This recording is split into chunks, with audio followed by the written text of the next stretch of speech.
Добрый день, дорогие пекари! Сегодня в нашем репертуаре появится новый пирог. Это сезонный пирог с черешней и творогом. Творог у меня домашний, собственного приготовления. Черешня с рынка. Черешня, к сожалению, у меня не растет. Вкусная, сочная и самая спелая как раз в этот сезон. Так что самое время сделать этот пирог. Назвала я его, наверное, банально, черешневый лес. Но он того заслуживает. Поставьте лайк, обязательно подпишитесь на мой канал, не забывайте этого делать. И рекомендуйте его своим друзьям и знакомым, потому что здесь у меня много полезных и вкусных рецептов на закваске. Этот пирог тоже на закваске, на пшеничной. Давайте приступать к рецепту. Наступило лето, а с ним, конечно, невозможно не печь прекрасных сезонных пирогов. И часто нам подсказывают рецепты именно те продукты, которые есть в наличии. По крайней мере, у меня часто так бывает. Вот здесь у меня созревшая закваска. Кроме того, я сделала домашний творог. Вы можете посмотреть в отдельном сюжете, я тоже это сняла. Сегодня сделаем пирог. Для пирога беру пшеничную закваску 100% влажности. Кладу ее 200 граммов. Сейчас тепло, бродить будет быстро. Я беру много закваски, но закваска у меня покормленная несколько раз. Фактически можно ее использовать в качестве опары. Добавляем сюда одно яйцо и 280 граммов муки пшеничной высшего сорта. 3 грамма соли. 80 граммов сахара, либо сахарной пудры. У меня сахарная пудра. Видите, она у меня с черными маленькими точечками. Это смолотые стручки ванильные вместо ванилина в пакетиках. Добавляем сливочное масло. Я его заранее никак не размягчала, потому что оно и так при текущей температуре воздуха моментально размягчается. 75 граммов. Это все, что нам нужно для теста. Аккуратно замешиваем его. Тесто довольно простое, поэтому я все сложила сразу и сразу замешиваю. Можете воспользоваться способом замеса сдобного теста, который я показывала. Оставлю ссылку в описании. Смотрите, тесто у меня замесилось. Сейчас я оставлю его отдохнуть минут на 10 и домешу до полной гладкости, хотя сейчас оно уже классное, эластичное. Отчасти напоминает песочно-дрожжевое, можно сказать песочно-заквасочное, хотя жира не так много, как обычно в песочном. Увлекаюсь уже замесом. У меня есть видео «Бесконечный замес», где я замешиваю как раз очень долго вот такое сдобное тесто. Так, оставлю отдохнуть на 10 минут. Можно, кстати, поставить в холодильник, потому что сейчас очень тепло. В кухне у меня сейчас 25 градусов. На 10 минут уберу в холодильник, пусть оно отдохнет. Через 10 минут вернулась к тесту. Оно маслянистое, можно ничем не мазать, не смачивать руки. Просто берем и замешиваем. Месим минут 5-7. Оно легко замешивается. Это совершенно несложная операция. Когда тесто замесили, его округляем, укладываем в мисочку. Сейчас тепло, температура 25 градусов.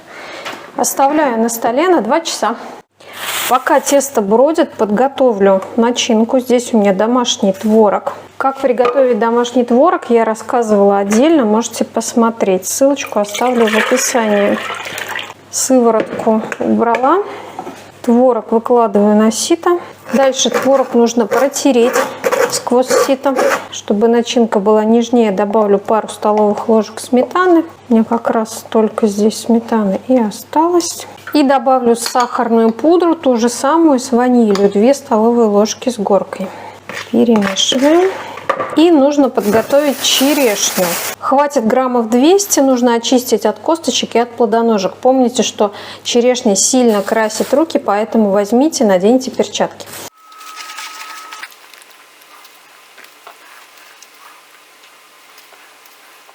Этот пирог лучше печь в невысокой форме для пирога. Смазываю ее маслом. Я всегда смазываю форму, даже несмотря на антипригарное покрытие. Берем тесто, оно подошло раза в 2 примерно. Можно раскатать, можно растянуть, делайте как вам удобно. Можно просто распределить тесто по форме. Делаем небольшой бортик. Здесь я никак не буду оформлять край, просто сделаю бортику пирога. Прокалываем вилкой, чтобы не сильно вздувалось при выпечке. Выкладываем творог.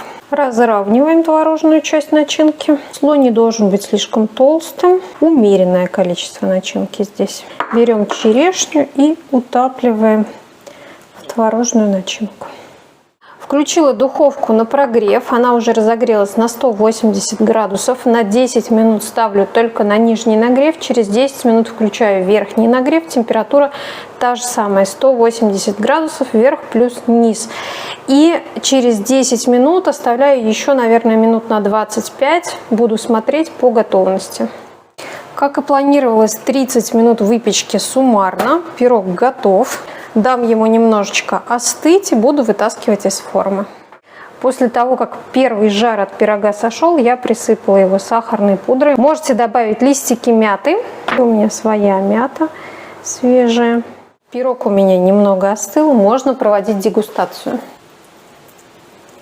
Жалко, конечно, ягоды, которые мнутся, но деваться некуда. Посмотрите на разрез. Довольно тонкое тесто, немного творога, как я и говорила, и ягоды. Давайте пробовать. Очень нежное тесто. Не такое жирное и хрупкое, как песочное, но при этом очень нежное. Творожная прослойка очень вкусная.